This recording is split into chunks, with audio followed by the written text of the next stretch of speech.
Spot World? It's your boy Ab. I love R. Kelly. I love the music that he's brought into this world. And it's a shame that in 2026, you can't really say that because he's not the best human. He's done some bad things. At the same time, every couple of years, I get this urge to experience the beautiful series that he's created, Trapped in the Closet. And this time around, it's my pleasure to be able to experience this with you guys. Let's get into it.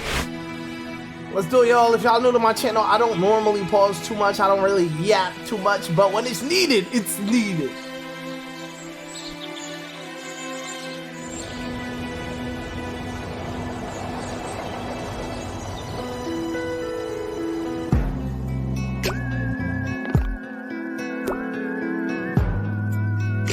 This instrumental is just so iconic.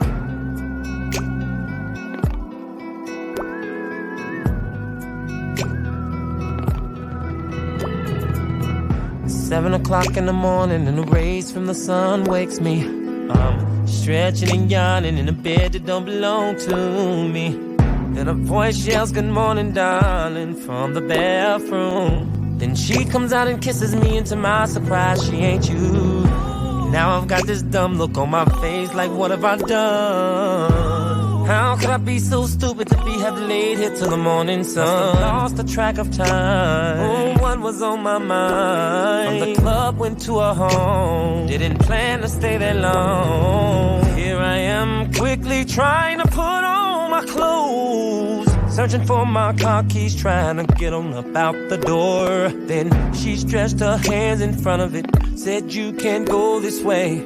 Looked at her like she was crazy. Said, "Woman, move out my way." I said, "I got a wife at home." She said, "Please don't go out there. Lady, I've got to get home." She said her husband was coming up the stairs. Shush, quiet. Hurry up and get in the closet. She said, "Don't you make a sound or some shit is going down." I said, "Why don't I just go out the window?" Yes, except for one thing, we on the 5th floor. Shit, quick, put me in the closet. And now I'm in this darkest closet trying to figure out just how I'm gonna get my crazy ass about this house. Then he walks in and yells, "I'm home." She says, "Honey, I'm in the room." He walks in there with a smile on his face saying, "Honey, I've been missing you." She hops all over him and says, "I've cooked and ran your bath water. Telling you now, this girl's so good that she deserves an Oscar." Throws her in the bed and starts snatching her clothes off. I'm in the closet like, man, what the is going on? You're not gonna believe it, but things get deeper as the story goes on. Next thing you know, a call comes through on my cell phone. I tried my best to quickly put it on vibrate, but from the way he acted, I could tell it was too late. He hopped up and said, "There's a mystery going on and I'm gonna solve it." And I'm like, "God, please don't let this man open this closet." He walks in the bathroom and looks behind the door. She says, "Baby, come back to bed." He says, "Bitch, say no more." He pulls back the shower curtain while she's biting her nails. Then he walks back to the room. Right now I'm sweating like hell. Checks under the bed, then opens the dresser. He looks at the closet. I pull out my Beretta. He walks up to the closet, get closer to the closet. Now he's at the closet. Now he's opening the closet.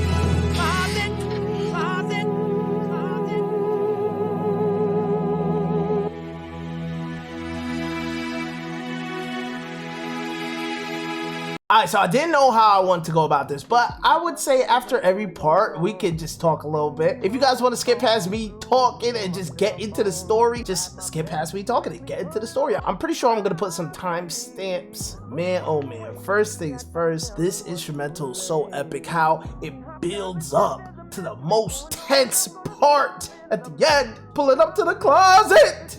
I'm writing some notes as we listen along and watch along just so I can keep some cohesive thoughts. R. Kelly, he doesn't even know how he woke up here. So it must have been a real drunk night and he ended up going home with another woman. You know, he might not be that bad of a guy though, because he's like, this ain't my wife. I'm trying to get out of here. Shorty's like, no, you can't leave. My man's about to pull up. And he's like, I'll just go through the window, but they're on the 5th floor. Now he gotta watch this interaction between this woman that he doesn't even remember and her husband, and he's like, damn, why am I in this closet right now?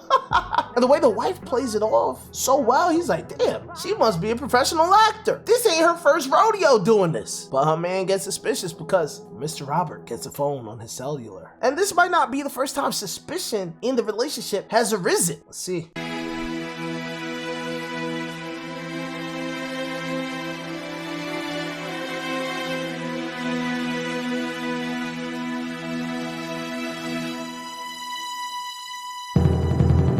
Well, now he's staring at me like as if he was staring in the mirror. She yells, honey, let me explain. He says, you don't have to go no further. I can clearly see what's going on behind my back, in my bed, in my home. Then I said, wait a minute now, hold on. I said, mister, we can work this out. She said, honey, don't lose control. I tried to get him to calm down. He said, oh, I should have known that you would go and do some bogus shit up in my house. But the Christian in me gave you the benefit of the doubt. I said we need to resolve this. Then he stepped to me, I'm like, whoa, there's a reason I'm in this closet. He says, yeah, what are you talking close? I met this girl at the Pages Club and she told me she didn't have a man. Then he said, man, please, I'd kill you if you didn't have that gun in your hand. And then I said, but your chick chose me. He said, don't give me that Mac shit, please. His phone goes off and then things get a little more interesting. He steps a little closer. I point my gun and says, I'm not the one you after. He says, son, I bet you didn't know my man. Did she tell you that I was a pastor? I said, well, good, that's better, right? Why can't we handle this Christian life? And I started to put the gun down till I saw his face still had that frown. She started crying, saying, baby, I'm sorry. Then he said, baby, not as sorry as you're gonna be. I started inching out. He says, no, I want you to see this. Said, I gotta get out this house and not till I reveal my secret. I'm like, what is going on inside his head? Then he takes his phone and calls somebody up and says, hello, baby, turn the car around.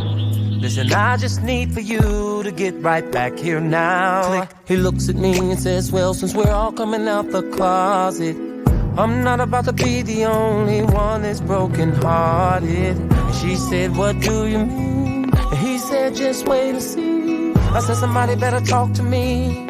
And then his phone rings. He picks up and somebody says, sweetheart, I'm downstairs. And he's like, I'll buzz you up. I'm on the 5th floor, hurry, take the stairs. And I'm like, who is this mystery lady that you're talking to? He says, in time you both will know the shocking truth. Baby, this is something I've been wanting to get on my chest for a long, long time. Then I said, nigga, I'ma shoot you both if you don't say what's on your mind. He said, wait, I hear somebody coming up the stairs. And I'm looking at the door. He says, I think you better sit down in a chair. I says, I'm gonna count to 4. 1. He says, Mr. Wade. 2. She says, please don't shoot. 3. He says, don't shoot me. 4. She screams. Then I knock on the door. The gun's in my hand. He opens the door. I can't believe it's a man.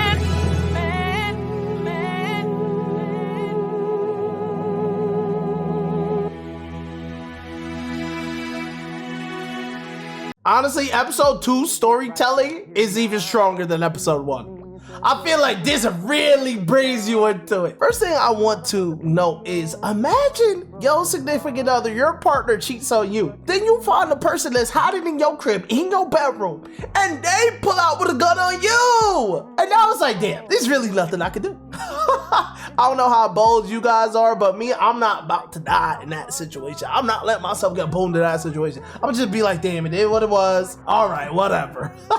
Damn, bro. R.KELLY, he's like, listen, I met her at the Padres Club. She told me she don't got a man. And this pissed her husband off. She's like, I would boom you right now if you didn't have a gun right now. And this part is so funny because R.KELLY like, don't be mad she chose me. And it just reminds me of I'm a flirt. Soon as I see you walk up in the club, I'm a flirt. Then the story just builds up. The husband who was like, yo, I'm a Christian man. I gave my wife the benefit of the doubt. There was really suspicious in the relationship. And he was probably being overly suspicious because he was being sneaky himself. And not with the woman, but his secret is that his lover is a man. So we go from being trapped in the closet to in episode 2, this guy coming out the closet. Oh my goodness.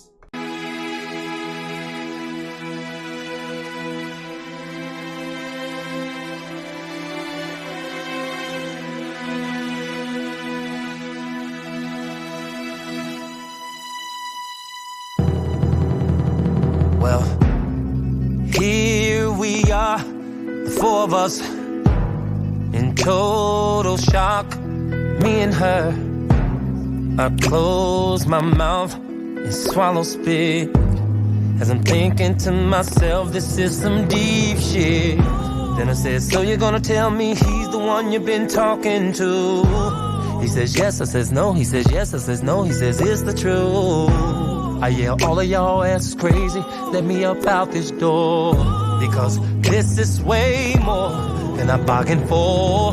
And then she says, wait, I'm sure we can all fix this. And then I said, I'm late, plus I ain't got a damn thing to do with this. And then she said, but wouldn't you like to know just how it all began? Then I thought to myself and said, quick, you got 3 minutes. And then it got real quiet. I said, somebody start talking. Then she said, my God, Rufus, I've got just one question. How could you do something like this? I'm so hurt. Then he looked at her and said, bitch, please, you've got your nerves. With all your club hopping, lying saying you were shopping, and now here you are in our home, and you're calling me wrong. She said, okay, you busted me, and that much I agree. You've caught me cheating, but this is a little extreme.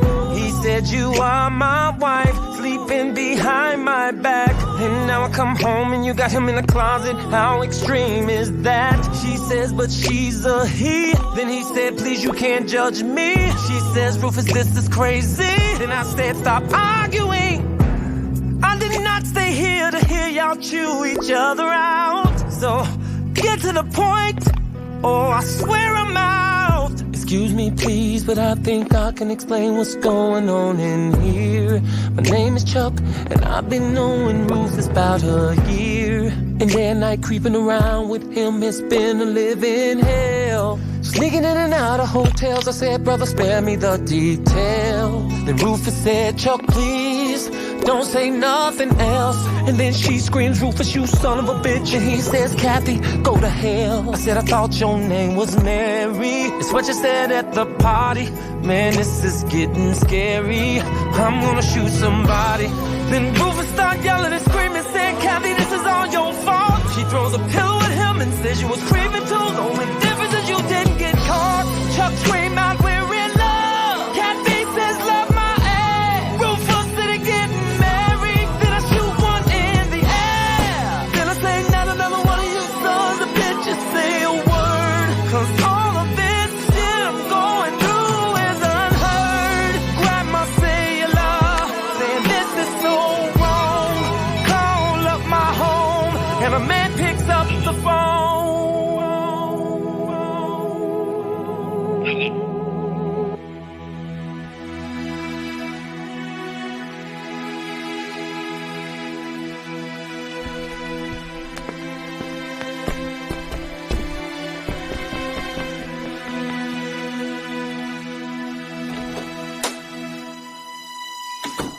Guys, this just gets better and better. Oh my, yo, I know if you're watching this right now, you're probably relative to me in terms of you gotta come back to this every once in a while. You just got to. I'm sorry. R. Kelly, he's paying for his crimes, but we don't all gotta pay, right? We can enjoy this, right? Come on. This episode 3, oh my Usually I just enjoy, but this time for the sake of the video, I like that I'm taking notes. I can break some stuff down with you. Whenever you guys feel like you want to comment something in relation to what I'm saying, whether you oppose or agree, just do that, please. I want to hear from you guys. That's the point of me even recording this reaction right now. This episode was really insane. Kelly want to walk out. He want to leave. And Shorty's like, no, don't you want to know how this all started? Don't leave yet. Do not leave yet. I like this episode because we start learning everybody's name. We find out that Kathy is supposed to be married and her husband Rufus was going behind her back with Chuck for over a year. And he's like, yo, me and Rufus getting married, Kathy. We're getting married. And this shit get R. Kelly so tight that he just pops one in the air. He's like, why am I here right now? This isn't what I want to hear at all. But now we got mysteries going on. Like, why did Kathy say her name was married? Is this a thing maybe that women that are married or in relationships, they do when they cheat? Maybe it's a common thing. It's beyond me. I wouldn't really know. And now we're about to get into the even bigger mystery, because apparently Kelly's wife or his girl, whatever the situation is, she's supposed to be home alone. So why when he calls, a man picks up the phone? I just love the way the harmony goes with the story too. Now I'm dashing home, doing 85, swerving lane to lane, fire in my eyes. I've got a million thoughts going through my mind. I'm thinking about what am I doing, who I'm gonna do it to when I get home. How could I have been so blind? And then I look in my rearview, I cannot believe this.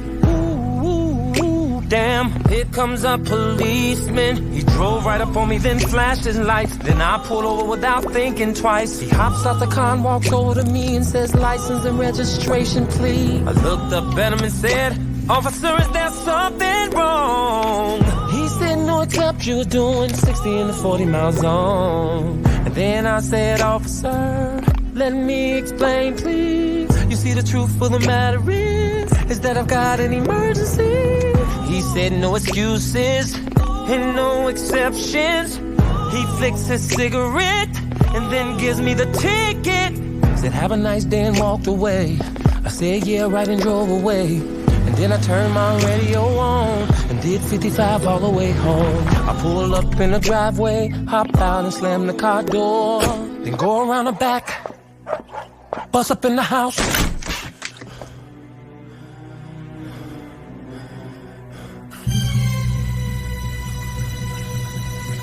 Pull back the shower door, and she's screaming, what's all that for?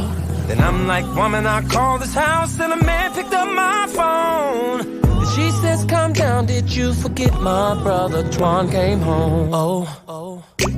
And that's all I could say was, oh. With a stupid look on my face, said I forgot he came home today. And she says that's okay, because honey, I understand. She said you don't have to explain. Then I took her by the hand, I kissed her and then we went to the room. And then I turned some music on, apologized one more time, then went down and started getting it on. And she started biting her lips, grabbing me and making noise. Now we're making love and she's in my ear whispering, it's all yours. I said I love you, and she said I love you too. Then a tear fell up out my eye, and then I called her my sunshine. And then she looked at me and said, baby, go deeper, please. And that's when I start going crazy, like I was trying to give her, baby. The room feel like it's spinning, cause we keep turning and turning, as if we were in a whirlwind. The way our toes are curling. Then next thing you know, she started going real wild and screaming my name. And then I said, baby, we must slow down before I bust a vessel in my brain. She said, please, no, don't stop. And I said, I caught a cramp. Then she said, please keep on going. I said, my leg is about to crack. Then she cries out, oh my goodness, I'm about to climax. And I say, cool, climax, but just let go of my leg. She said, you're the perfect lover. I said, I can't go no further. Then I sit back to cover. Oh my God, a Robert.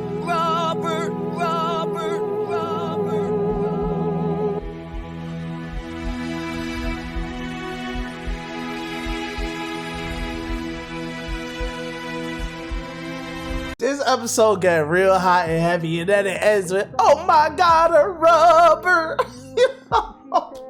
Yo, this shit is comedy, man. This is everything. We got some drama, we got some mystery, we got some comedy. Wow. Yo, one thing I want to say about this episode, when he's driving home, before he gets pulled over by the officer, he spits some rapid fire bars, and we see episode 1, 2 just really fast. And it's crazy because our minds work like that. Sometimes you see visuals in your head from crazy experiences so fast, and I love how the delivery of the bars came out rapidly as well. He's lucky he got that ticket fast too. He tried to pull like, yo, I'm having an emergency. It ain't really work out, but luckily he got in and out, because normally when you get a ticket, you there for at least 15, at least. By the way, this is completely random, but I always wondered, what happens if you get pulled over and you're like, officer, honestly, I really have to use the bathroom. Like, you have to, number 2, like, what would they say? Like, no, you gotta use it on yourself? You gotta just use the bathroom on yourself? Like, what could they say to that? Would they give you leeway to like move a little bit? What happens in that situation? I kind of want to try it myself.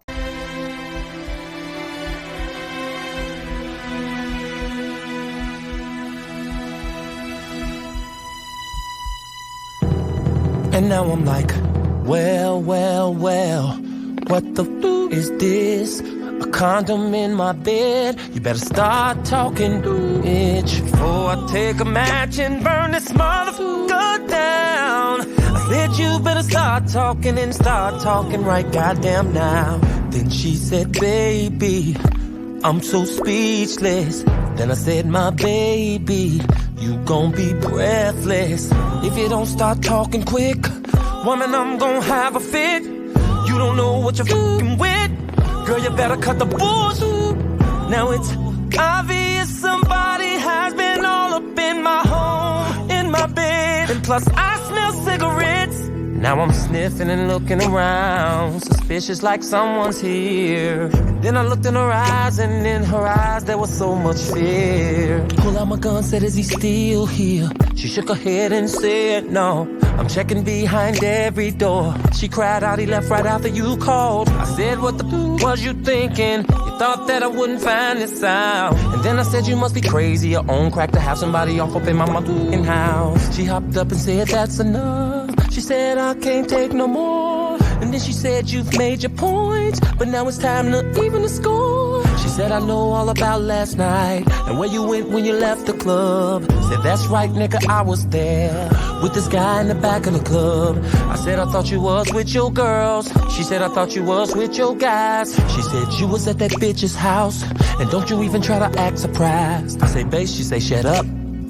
Don't you say a word. It ain't nothing you can say that I ain't already heard. Then I said, woman, don't you try to turn it all around, 'cause the fact still remains that someone else was in my house. And she said, you're right about that.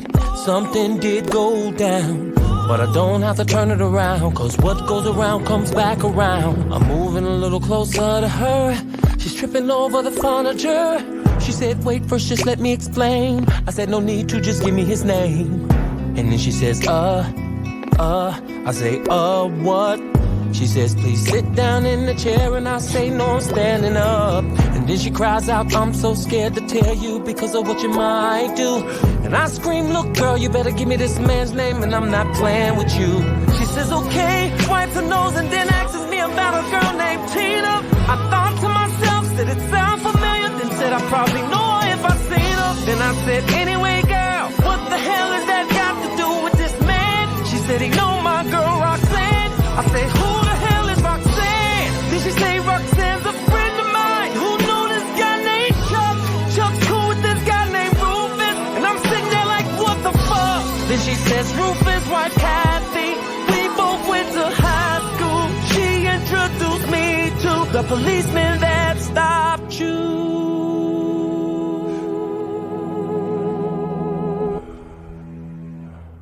We are now at the end of episode 5. Amazing storytelling on display with how everything is just woven together. We play the blame game. They going back and forth at it. you know, he saw the rubber, but she's like, I saw you in the club last night because I was with bro. We saw you in the club and I know where you went after. Then she reveals how the characters we met in the first couple of episodes, she knows about them. She knows about Rufus and Chuck because her homegirl Roxanne told her about Rufus and Chuck. And in fact, she went to high school with Kathy, the girl from episode 1 when we was in the closet. And Kathy introduced her to the man she just cheated with.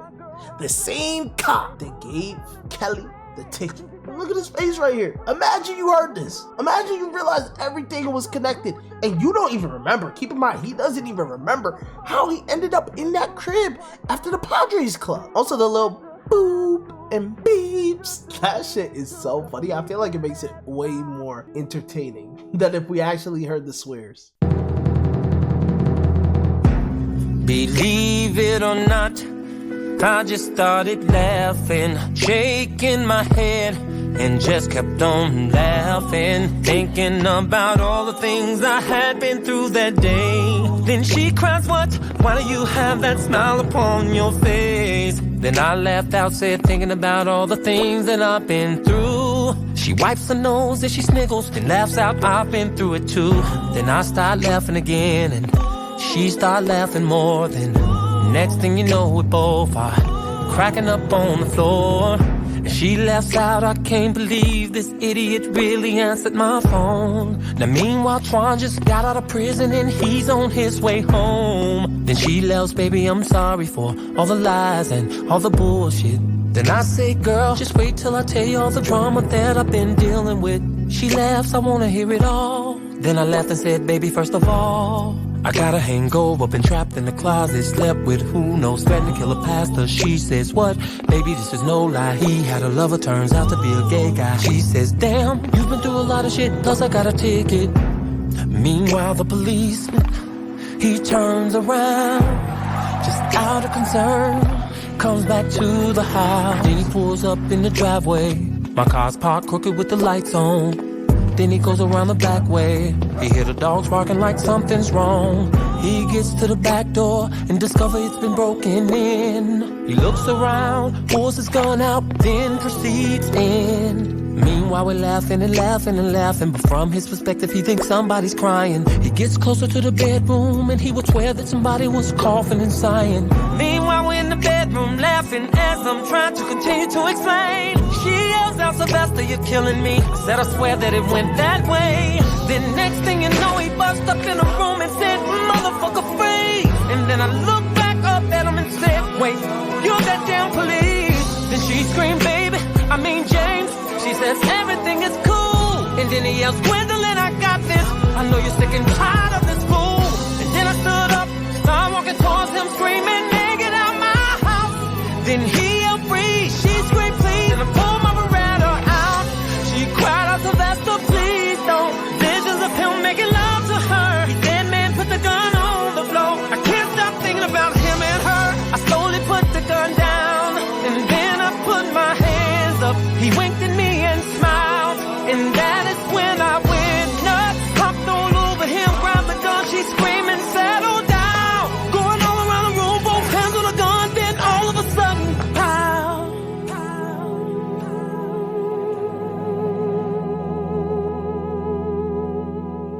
Wow. Yo, that was intense. This episode felt very quick, intense, fast-paced in relation to what actually just happened. James the cop, he's like, yo, let me check back on Gwendolyn, make sure everything is all right. Pulls up, doesn't even know what's going on between the laughter. It just sounds crazy, man. It sounds crazy. He pulls up with his gun. Sylvester is like, what the hell? Even though James the cop pulled up crazy with the blammy, Sylvester does get to a point where he's like, you know what? All this really been crazy. Puts the gun down, raises his hand, but then he can't stop thinking about what just happened in his bed. Things just get wild from there. This one was really good. This one really brought the intensity up. There's total silence, blood everywhere, and confusion on their faces as they continue to stare. Then Gwen starts shaking and crying, screaming, what did you do? And then the policeman looks at me and screams, see, now I warned you. Then he starts pacing the floor, screaming, God, what have we done here? Then she rushed to the door, blood on her hands, screaming, there goes your whole career. Meanwhile, I'm freaking out, saying we gotta do something and gotta do something quick. Then he picks up the gun and says, I have a wife at home, I can't have no parts of this. She says, James, I can't believe you just said what you said, 'cause that's not what you were saying when your ass was in my bed. Then I said, get married later, but right now we gotta use our heads. First of all, did anybody think to check if the man was alive or dead? Then he looks at her, she looks at me, I look at them and we look at him. Meanwhile, Gwen's about to have a nervous breakdown, the way she's shaking and crying. And then she screams, you bastards, you've killed my brother. And then I said, Gwen, wait a minute, I didn't. She says, no, you killed my brother. She said he just got out of prison, he's been through a lot. He was talking about changing his life and everything, and to come home and get shot. Then I said, baby, it wasn't my fault. This man had a gun on me. And besides, how was I to know that you was getting down with this crooked ass police? And he says, now wait a minute. I say, no, you wait a minute. And then I say, man, this is my wife. We had a life until you butted up in it. She cried out, Sylvester, now hold on. Even though he was in our home, let's not forget the fact that you was out there creeping in another man's home. Twan starts coughing. And she says, Twan, oh my God, baby brother, are you okay? And he looks up at her and says, I'm not gonna die, at least not today. And then he asks what happened. Sis, why did I get shot? Sylvester, what is this policeman doing here? And I said, go on, tell him, cop. He says, son, we gotta get you to a hospital and take a look at that wound. Twan says, no, I'm okay, it's just my shoulder. All I need is a bathroom. Now 5 minutes has gone by and they're telling Twan everything that happened. Twan says, shit, man, I would've been better off in prison. And now somebody's singing at the door, and I'm like, oh no, here we go again. Thinking out loud to myself, saying, when is this shit gonna end?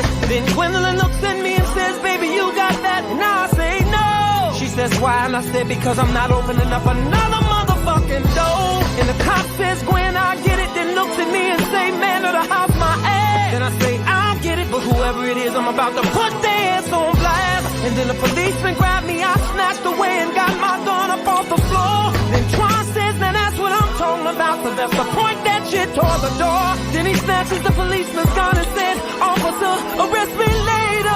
I count to 3, Twan opened the door and it's Rose the nosy neighbor. You with a spatula in her hand, like that's gonna do something against them guns. It's Rosie the nosy neighbor.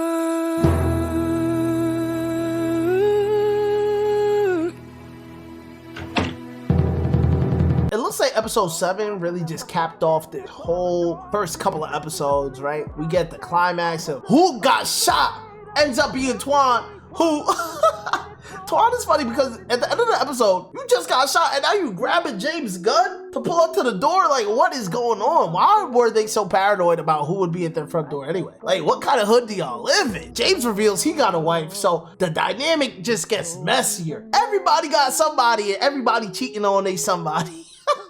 It's crazy. Then we got Rose the nosy neighbor. Yo, that was a great way to close it out. The policeman gets in his car and gets right on the phone, backing up, shaking his head, saying, let me get my crazy ass home. And his wife picks up and says, darling, where have you been? I've been worried about you. And he says, police business, honey, I can't wait to tell you what I've been going through. She says, are you okay? Yes. Do you need anything? No. Well, I baked you a pie, your favorite cherry. Then he said, I'll be there soon. Sorry, I kept you hanging.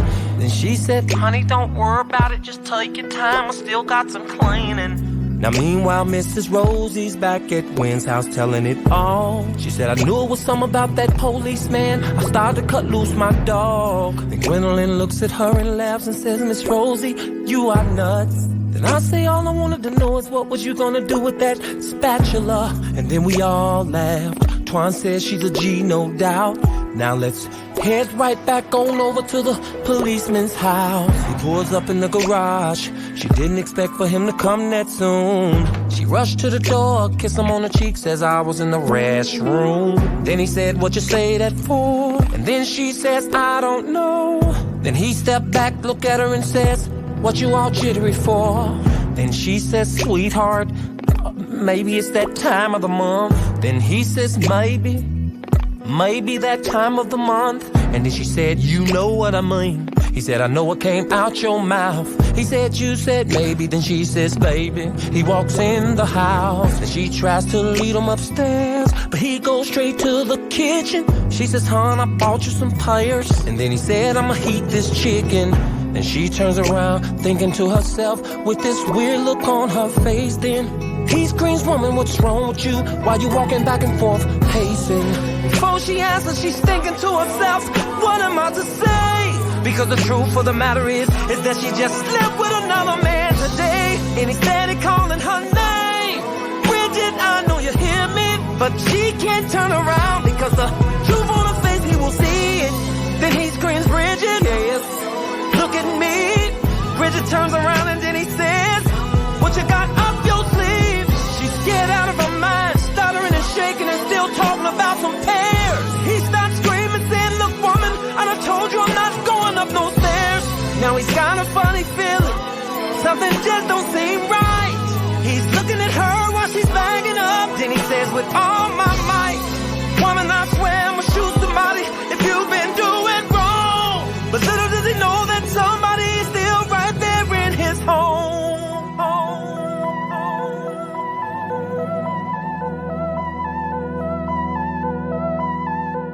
This episode 8 brings us into a whole new saga. But guess what? They're still cheating. The cheating not stopping. James drives home to his wife, Bridget. She don't even know how to control herself, man. She doesn't know what to do. She can't keep the lies off her face. Another man's been in their home. Who is this about to be? Oh my God, we keeping the tension going. It just doesn't stop with this. He looks around the kitchen and says something that's really weird. And she says, why do you say that? He says, cause you keep trying to get me out of here. He said, ever since I've been in this house, your face has went from white to red. And remember when I first walked through the door, you act like you had seen a ghost from the dead. Then he says, girl, if you're hiding something, I'm gonna be so mad. Then he hears something falling. He says, what the fuck was that? She said, it sounds like it came from upstairs. Sounds like the plumbing. He said, woman, that sound did not come from upstairs. I'll be damned if you're not up to something. Said, now the sound that I just heard, it came from this kitchen. And then he looks over by the stove while she's easing over by the dishes. And then he walks over to the refrigerator and pushes it back. And then he looks her in her face, looks like she's about to have a heart attack. Then he notices the pie on the counter, one slice is missing. Now the story's getting scary, cause he comes to realize that Bridget is allergic to cherries. Then he slowly looks up at her, and now her face is red as hell. He's breathing real hard, moving closer. She says, huh, you don't look so well. And then he says, move. She says, no. He says, move. She says, no. Bitch, move. She moves. And then he looks at the cabinet. He walks to the cabinet. Get close to the cabinet. Now he's opening the cabinet. Now pause the movie, cause what I'm about to say to y'all is so damn twisted. Not only is there a man in his cabinet, but the man is a midget. Midget. Midget. It's just so funny the way he emphasizes it and the transition. Like, Sylvester not even really in the scene, but the way he just transitions from, yo, pause the movie, to back in the closet. Yo, that is hilarious. I think it's crazy that James is over here getting tight. He really got that sixth sense and he getting tight because he's a cheater too. Takes one to know one, right? And he's one. Yo, the cherry pie thing is insane. Why is Bridget even making cherry pies? And she's allergic. She's really a good wife. because it's James's favorite. He loves cherry pie. But I mean, I guess she's not a great wife because she's cheating on him with a... Now the midget jumps out of the cabinet and stumps the policeman on his toe. The policeman's hopping around on one leg, screaming, son of a bitch, why he runs under the table. He yells freeze, then dives over the table and lands on the midget. While the midget is kicking real fast, screaming out, Bridget, Bridget.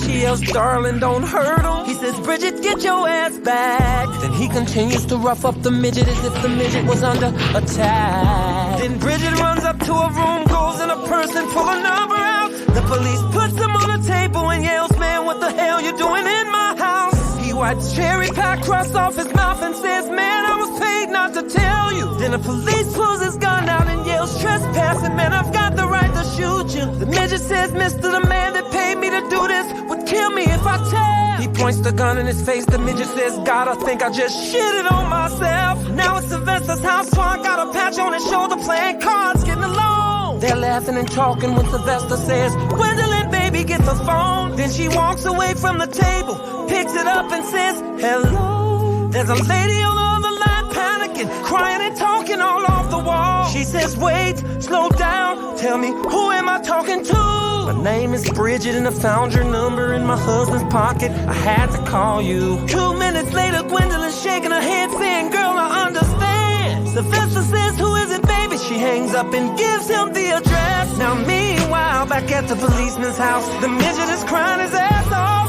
while he's lying through his teeth, about to get his little ass toe off. Then Bridget busts in the kitchen with a double barrel, saying, James, I can't let you do this. And then he looks at her and says, what? You shoot me for this fucking midget? She says, I love him. The midget says, no, Bridget. And then James points his gun, says, we all gonna die up in this kitchen. Now Bridget and James are staring each other down, slowly backing apart. Then the midget takes his inhaler out, says, this is not good for my heart. Then James says, Bridget, don't make me do this, baby, put the gun down. That's when Sylvester and Twan busts up in the house and says, you put the gun down. Ooh, while Twan and Sylvester are sniffing around, trying to figure out what's that smell, as they turn and look at each other like, what the hell?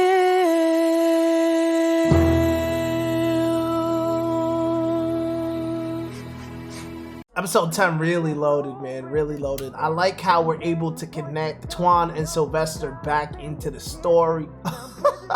Bridget found Gwen's number in James' pocket. She calls, and Bridget is crazy. She fell in love with the small dude. It's crazy because in the day and age we live in, we can't really be saying that M word too much. You know, it's a lot, I guess. Times have evolved. This might sound fucked up, but it kind of makes it that much more fun. No offense, but I mean, listen, this is entertainment. Small dude, man, he really going through it. He really shit his drawers. He had to pull out the asthma pump. I can't believe Bridget backed out the double barrel shotty. What? She's crazy. She really facing off with James, her man. Like, yo, James is like, we all about to go in this crib. We getting back into the thick of things. Now the midget begins to wake up, cause he fainted from all the madness. See 3 guns pointed around the room. He stands and says, I have nothing to do with this. Then I said, hold up, you look familiar. Do I know you from somewhere? He said, man, I get around. You might know my face from here, there. Then James says, take a good look, cause you might not ever see his face again. Twan says, man, what the hell is that smell? Somebody done broke wind. And then Bridget starts crying while she's looking around. I said, I'm sure we can work this out, but first, let's put the guns down. Then Bridget cries, James first. Then he said, no, you go. Then I said, just do it at the same time. And they both looked at me and said no. And then Twan says, man, let me shoot them all. And I said, we can't do that. And besides, man, you just got out of prison, and I'll be damned if you're going back. And then Bridget says, I will drop the gun if he promises not to hurt big man. Then James says, that's what you call him? That's his name? Big man. And Twan says, man, is that your name? He says, yeah, we laugh, hot mess. Then I say, man, why they call you that? And he says, because I'm blessed. Then I start shaking my head, put the gun down, saying this is too much for me. Said I can't take no more than heard it. All this shit about to drive me crazy. And then I said, man, I should've never took my ass to the Page's club. Then Big Man says, Page's, I've been there, that's probably where you know me from. Then James says, hey, Chuck and Rufus, let's get back to the matter at hand. And Sylvester says, cool, but first there's just this one thing I've got to understand. James says, what? Then Sylvester says, how do you know Chuck and Rufus? Police says, what you talking about, man? You said Chuck and Rufus. Then Bridget says, on my stomach. Then Twan says, who the hell is Chuck and Rufus? Pointed my gun and said, talk to me, James. I said, Rufus, Chuck. Bridget said, I'm about to throw up. James says, man, my wife is sick. Twan says, man, don't believe that shit. I said, how did your wife get sick? He said, she's 3 months pregnant. And then we all said, oh shit. Then Bridget says, honey, there's something I have to tell you. And then James says, no, baby, you don't have to say a word right now. Then she says, but James, he says, rest, Bridget, while I get these fools up out my house. Pointed the gun at us and yells, leave. Said my wife is sick. Then Twan looks at him and said, motherfucker, you crazy. Watch where you point that shit. Then Bridget says, James, no. Sylvester gets a phone call. Is Gwendolyn asking him, is everything okay? And he says, hell no. He hangs up. Then Big Man screams, look, man, I'm just a stripper. I say a stripper. Twan say a midget. He said, I strip at this club called Dixie's. And that is where I met Bridget. Bridget says, James. He says, not now. She says, hon, please let me explain. Then Twan whispers in my ear and says, Sylvester, let me do this, nigga, James. Big Man overhears us and take his inhaler out again. I said, I'm not killing no cop. James moving closer to them with the gun. Bridget yelling, stop, stop, stop. And then she says, I admit it, I did it, I paid him. Then James cut her off and says, baby, you don't have to say nothing. She says, no, James, I think you need to hear this. See, I've been covering for you a long time. Never said what was on my mind. I even followed you a few times. And when I saw you with her, act like I was blind. Then James says, wait a minute, Bridget, just what are you trying to tell me? Not only am I sleeping with Big Man, but he's my baby's daddy.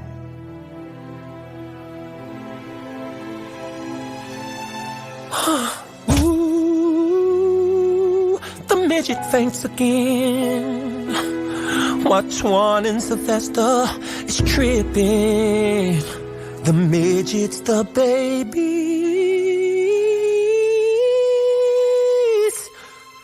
daddy.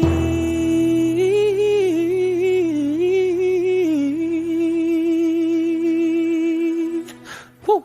Mr. Robert Kelly, what amazing vocals to end this episode. Wow, this was actually insane. I really want to know from y'all, do you guys feel like this was more insane than part 1? Yo, the mystery continues because somehow James knows Rufus and Chuck. Why would he say, calm down, Rufus and Chuck? Like, what was you trying to imply? Sylvester knows what you was trying to imply. How do you know them? Why did you say it? What's your connection to them? We get Big Man's lore. Can't believe his name's Big Man. The irony. He was a stripper at Dixie's. That's where he met Bridget. And Bridget been following James for a while. She knows about his infidelity. And that's why she started hooking up with Big Man, who's the father of her soon-to-be baby. Twan is crazy, by the way. He just pulled up his first day out and he's ready to go back in. They must have been treating him nice in there. He must have been top dog. Yo, this is wow.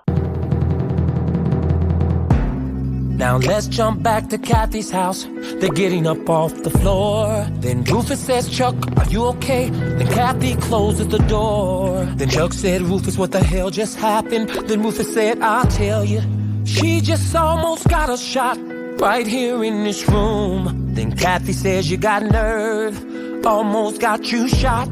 When you're sneaking in and out of hotels with him, ain't no telling what I got. Chuck says, and what do you mean by that? Kathy looks at him and says, figure it out. He says, ooh, Rufus, she don't know me. I will cut this bitch right now. Whoa. Come on and try it, motherfucking, I swear to God, just try it. Let me at him. Come on, bitch, James, just try it, motherfucking, Rufus, let me go. I swear to God, try it, come on. Try bitch, it, come on. Calm the fuck down.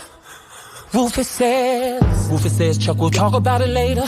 Then Kathy says, this shit is sad. Then Rufus says, well, it is what it is. Kathy, we might as well talk about it and try to get some understanding. She said, understand this? I doubt it. They talking loud while the phone's ringing. steady ringing, but no one answers. It just ignores it. Rufus scream, I said, calm down. You're both acting like damn fools. A wife pastor and a deacon. Now how would that look in the news?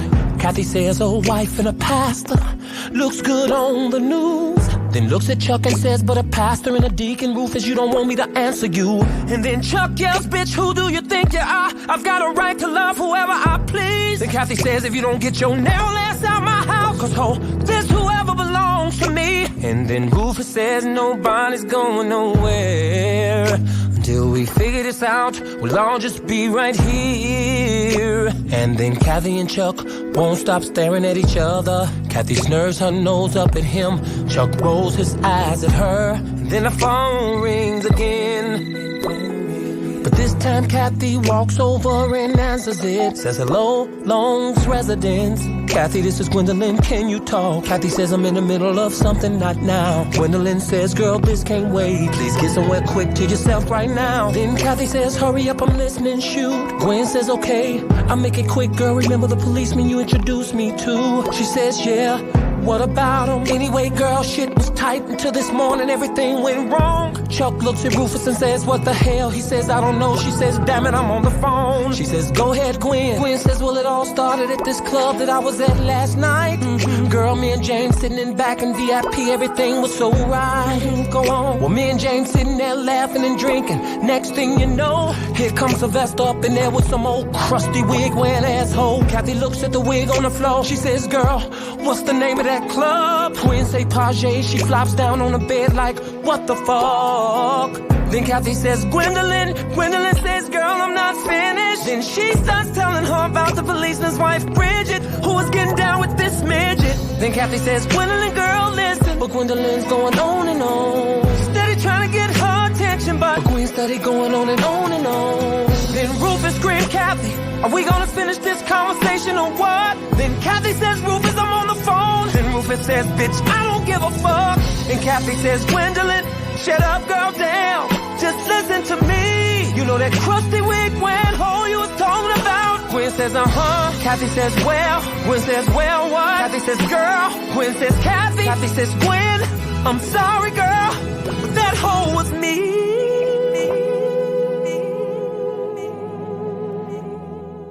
I like episode 12. You know, it kind of gets us away from the drama that was going on at James' crib, which I wish we could just go back to. We probably are right now. But it ties in the original characters from the first couple episodes, Kathy, Rufus, Chuck, back into the story. We see what's up with them. We see how things get tense between them. That boy Chuck took the knife out like, I will slice this girl. Kathy is like, listen, this is my home. You wildin'. Like, get out now. And things heat up, man. Gwen ends up calling Kathy, telling her like, yo, this is what I've been going through the past 24 hours. Kathy, I guess, never met Sylvester, because she has to cut Gwen off like, yo, the girl you saw in a wig, that was me. God.